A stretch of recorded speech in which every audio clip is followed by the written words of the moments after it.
नमस्कार, मैं भरत पारिक। स्वागत है आपका मेरी क्लास के अंदर। हम पढ़ रहे हैं जावा के ट्यूटोरियल्स और जावा के ट्यूटोरियल्स में हमने पढ़ा है पिछली क्लास के अंदर introductions and history of Java. Java का इंट्रोडक्शंस और जावा की हिस्ट्री के बारे में हमने हमारे पिछले वीडियो के अंदर अध्ययन किया है। आज का जो टॉपिक है आपका वो है फीचर्स ऑफ जावा, यानी जावा के क्या फीचर्स हैं, क्या फायदे हैं जावा के। तो पहला आज का टॉपिक है फीचर्स ऑफ जावा। बात जब जावा के फीचर्स की कर रहे हैं, ठीक है, तो मैं आपको बता देना चाहता हूं कि जब जावा को डेवलप किया गया था 1995 के अंदर, ठीक है, तो उस समय सबसे बड़ी प्रॉब्लम थी कि माइक्रोसॉफ्ट की जो लैंग्वेजेस थी विजुअल बेसिक, वो बहुत जोर शोर से चल रही थी। तो उस समय यहाँ पर जावा के लिए सबसे बड़ी समस्या हो गई थी कि जो लैंग्वेज जेम्स गोसलिंग ने बनाई थी, तो उसकी मार्केटिंग कैसे की जाए। उसकी मार्केटिंग करना बहुत जरूरी था, क्योंकि विदाउट मार्केटिंग लोगों को पता ही नहीं चल पाएगा कि ये लैंग्वेज क्या है और उसमें क्या फायदा है। तो इस वजह से जेम्स गोसलिंग ने क्या किया, इसको ओपन सोर्स कर दिया। जेम्स गोसलिंग ने इस लैंग्वेज को ओपन सोर्स कर दिया, यानी सबसे मोटा जो इसका बेनिफिट्स है, जो फीचर्स है इसका ओपन सोर्स, कि आप जावा को फ्री में डाउनलोड कर सकते हैं, नो चार्ज, इसका कोई पैसा नहीं लगता है। जावा को डाउनलोड करने का कोई चार्ज नहीं है। इंटरनेट पर इसको फ्री में डाल दिया, ठीक है। इंटरनेट को इसको फ्री में डालने पर लोगों ने क्या किया, इसको डाउनलोड किया और इस पर काम किया। जब ये बहुत ही पॉपुलर और बहुत बेस्ट थी, इस वजह से लोगों ने क्या किया, बहुत सारे लोगों ने इसको डाउनलोड करके इस पे काम करना स्टार्ट कर दिया, काम करना शुरू कर दिया। तो जावा का सबसे पहला इंपॉर्टेंट फीचर्स था कि जावा एक ओपन सोर्स लैंग्वेज है, ठीक है। दूसरा इसका सबसे बड़ा फीचर्स था, जावा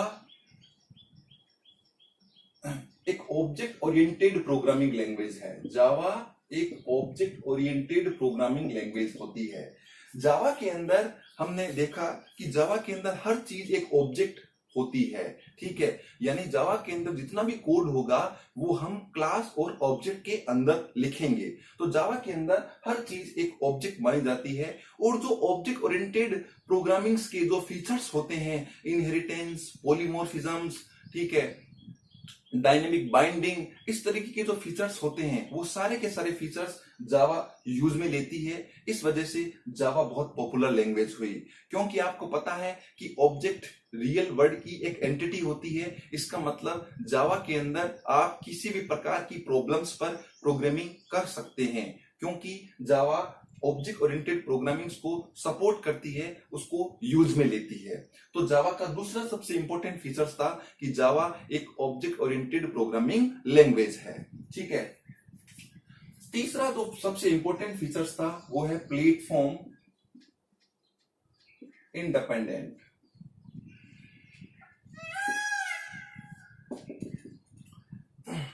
एंड पोर्टेबल तो ये जावा का सबसे मोस्ट इंपॉर्टेंट फीचर्स था कि जावा एक प्लेटफॉर्म इंडिपेंडेंट लैंग्वेज थी। देखिए, जावा से पहले जितनी भी लैंग्वेजेस थी वो सारी की सारी प्लेटफॉर्म डिपेंडेंट लैंग्वेजेस थी।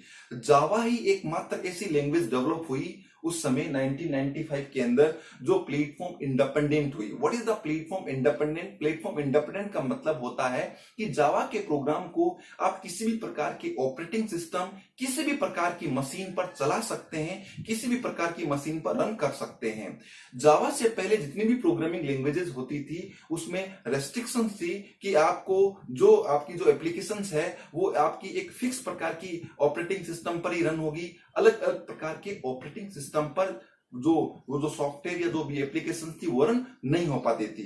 परंतु जावा में डेवलप की गई एप्लीकेशन या जावा में डेवलप किया गया प्रोग्राम्स है वो किसी भी प्रकार की मशीन या किसी भी प्रकार के ऑपरेटिंग सिस्टम पर चल सकता है। और इस वजह से जावा लैंग्वेज है वो पोर्टेबल लैंग्वेजेस हुई। पोर्टेबल का मतलब हुआ कि अब आप जावा के प्रोग्रामों को किसी भी प्रकार की मशीन, किसी भी प्रकार का सिस्टम्स में आप चला सकते हैं। इस वजह से जावा सबसे ज्यादा यूज में ली गई वेब एप्लीकेशन बनाने के लिए, क्योंकि वेब एप्लीकेशंस की एक कंडीशन थी कि जब आप वेब एप्लीकेशंस को बनाओगे तो किस ऑपरेटिंग सिस्टम पर चल सकती है, वो सभी प्रकार के ऑपरेटिंग सिस्टम पर चलनी चाहिए थी। और जावा प्लेटफॉर्म इंडिपेंडेंट होने के कारण ये किसी भी प्रकार के ऑपरेटिंग सिस्टम पर रन हो सकती थी। इस वजह से जावा के अंदर वेब एप्लीकेशंस है वो बहुत ज्यादा यूज में लिया गया और वेब एप्लीकेशंस का जो चलन है वो प्रारंभ हुआ किसकी सहायता से? जावा लैंग्वेजेस की सहायता से। अब एक बात और, कोई भी लैंग्वेज प्लेटफॉर्म इंडिपेंडेंट कब होती है या जावा प्लेटफॉर्म इंडिपेंडेंट क्यों है, इसका भी एक कारण है, इसका भी एक रीजन है। जावा से पहले जितनी भी जो भी प्रोग्रामिंग लैंग्वेजेस थी वो सिंगल स्टेज में रन होती थी, सिंगल स्टेज में रन होती थी। जावा से पहले जितनी भी लैंग्वेज थी, for example C, for example C++, ये सारी की सारी एक स्टेज में रन होती थी। यानी इसमें क्या होता था कि आपने जैसे कि लिखा यहां पर सोर्स कोड, तो ये आपका सोर्स कोड है। इस कोड को जब आप कंपाइल करते थे तो ये कोड ऑटोमेटिक बदल जाता था किसमें? मशीनी कोड में, ठीक है। और मशीनी कोड होता है वो प्लेटफॉर्म डिपेंडेंट होता है, ठीक है, वो इंडिपेंडेंट नहीं होता है। इसका मतलब दुनिया की कोई सी भी लैंग्वेज जो एक ही स्टेज में रन हो रही है वो लैंग्वेज हमेशा प्लेटफॉर्म डिपेंडेंट ही रहेगी। परंतु जावा जो लैंग्वेज है वो 2 स्टेज में रन होती थी, क्योंकि जावा एक कंपाइल्ड और इंटरप्रेटेड लैंग्वेज है। जावा एक कंपाइल्ड और इंटरप्रेटेड लैंग्वेज है। जावा के अंदर कंपाइलर भी होता है और जावा के अंदर जेवीएम इंटरप्रेटर भी होता है। दोनों चीजें जावा के अंदर होती है, ठीक है। तो जावा के एक और फीचर्स हो गया कंपाइल्ड और इंटरप्रेटेड लैंग्वेज।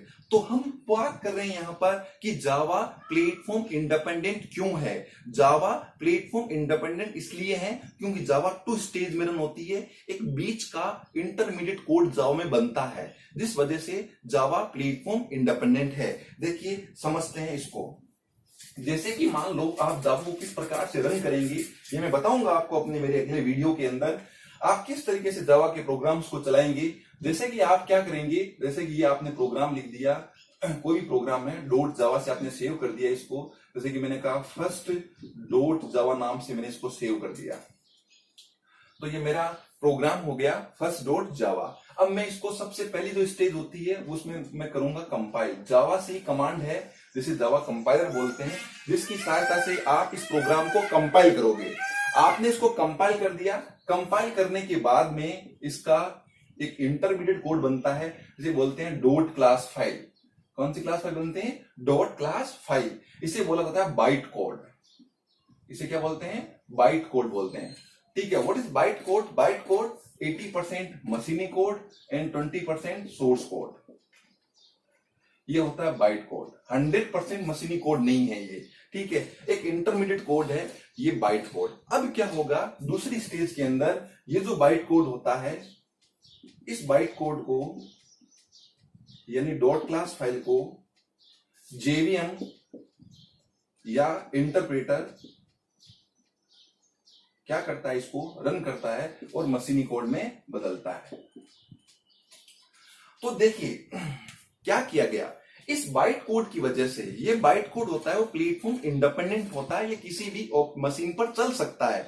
मशीनी कोड प्लेटफॉर्म डिपेंडेंट होता है, परंतु बाइट कोड होता है वो प्लेटफॉर्म इंडिपेंडेंट होता है। तो इस बाइट कोड की वजह से जावा क्या होगी, आपकी प्लेटफॉर्म इंडिपेंडेंट होगी, पोर्टेबल होगी, किसी भी मशीन पर जावा का कोड रन हो सकता था, ठीक है। तो ये इसकी सबसे बड़ा फायदा था कि जावा 2 स्टेज में रन हो रही है और बीच में एक कोड बन रहा है जिसका नाम है बाइट कोड, ठीक है, इंटरमीडिएट कोड। और बाइट कोड के कारण ही जावा प्लेटफॉर्म इंडिपेंडेंट है, क्योंकि बाइट कोड किसी भी मशीन पर चल सकता है। अब क्या किया गया, देखो अब रन करने के लिए पहली स्टेज में तो कंपाइल हो गया, दूसरी स्टेज में क्या चाहिए अपने को, केवल और केवल जेवीएम चाहिए और क्या चाहिए, बाइट कोड चाहिए। तो जावा ने क्या किया, हर ऑपरेटिंग सिस्टम के लिए अलग अलग प्रकार की जेवीएम मशीन बना दी। जेवीएम जावा वर्चुअल मशीन होती है उसको बना दिया। तो जेवीएम है वो तो प्लेटफॉर्म आपकी डिपेंडेंट होगी, क्योंकि हर ऑपरेटिंग सिस्टम के लिए अलग जेवीएम बनाई गई, ठीक है। जैसे कि लिनक्स के लिए अलग जेवीएम होगी, विंडोज के लिए अलग लिनक्स आपकी जेवीएम होगी। तो जेवीएम है वो तो प्लेटफॉर्म डिपेंडेंट होगी, परंतु बाइट कोड क्या हो गया, प्लेटफॉर्म इंडिपेंडेंट हो गया।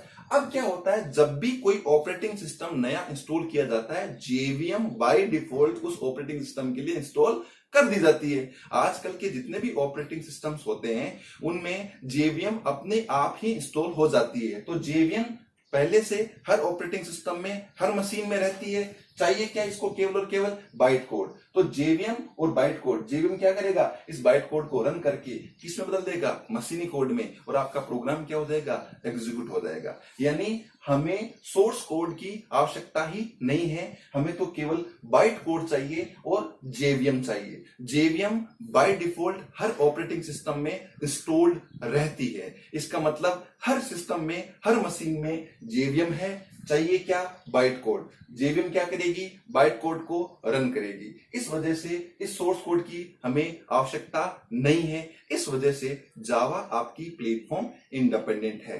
परंतु सी और सी प्लस प्लस में ऐसा नहीं है। सी और सी प्लस प्लस के अंदर पहली स्टेज के अंदर ही सोर्स कोड से बदल जाता है मशीनी कोड। इस वजह से वो लैंग्वेजें प्लेटफॉर्म डिपेंडेंट लैंग्वेजें हैं, और ये लैंग्वेजें, ये आपकी जावा जो लैंग्वेज है वो प्लेटफॉर्म इंडिपेंडेंट लैंग्वेज है। उम्मीद कर रहा हूं ये चीज आपको समझ में आई है कि जावा प्लेटफॉर्म इंडिपेंडेंट क्यों है। बाइट कोड की वजह से जावा प्लेटफॉर्म इंडिपेंडेंट लैंग्वेज है। जेवीएम प्लेटफॉर्म डिपेंडेंट है। ध्यान रखना, मेरी बात को अच्छे से सुनना। जेवीएम प्लेटफॉर्म डिपेंडेंट हो गई, परंतु जो आपका बाइट कोड है वो प्लेटफॉर्म इंडिपेंडेंट हो गया, क्योंकि बाइट कोड एक ऐसा कोड होता है जो हर मशीन पर चल सकता है। ठीक है, ठीक क्लियर है। तो अब यहां पर हर मशीन में क्या इंस्टॉल रहेगी? जेवीएम। जेवीएम क्या करेगा? बाइट कोड को रन कर लेगा, और इस वजह से आपकी जावा प्लेटफॉर्म इंडिपेंडेंट बन गई। तो कई बार इंटरव्यू में, एग्जाम्स में पूछ लेते हैं कि जावा प्लेटफॉर्म इंडिपेंडेंट लैंग्वेज क्यों है। उम्मीद कर रहा हूं ये सारी चीज आपको समझ में आई है। मिलते हैं अपन हमारे अगले वीडियो के अंदर, तब तक अलविदा।